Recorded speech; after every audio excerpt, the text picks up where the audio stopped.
There are three main methods to extract the year from a date in Excel. I'll walk you through each one so you can choose what works best for your situation.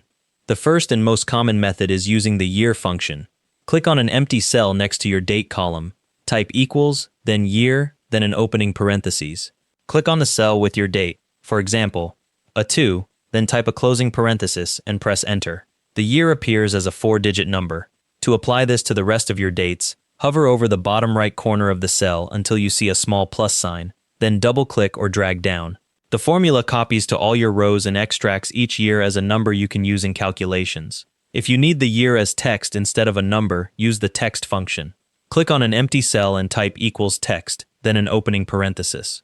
Click on your date cell, type a comma, then type YYYY in quotation marks. That's the format code for a 4-digit year. Close the parentheses and press enter. The year appears as text, which aligns left in the cell instead of right. Drag the fill handle down to copy the formula to your other cells. This method is useful when you're combining the year with other text or exporting data. There's also a third option if you just want to change how the date looks without creating a separate formula. Select the cells with your dates, then right-click and choose Format Cells. In the dialog box, click the Number tab, then click Custom in the category list on the left.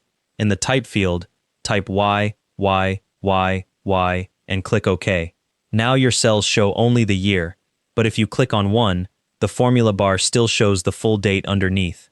This is display only. It doesn't actually extract the year into a new value, so you can't use it in calculations elsewhere. If the year or text functions return a hashtag value error, it means Excel doesn't recognize your dates as actual dates. They might be formatted as text.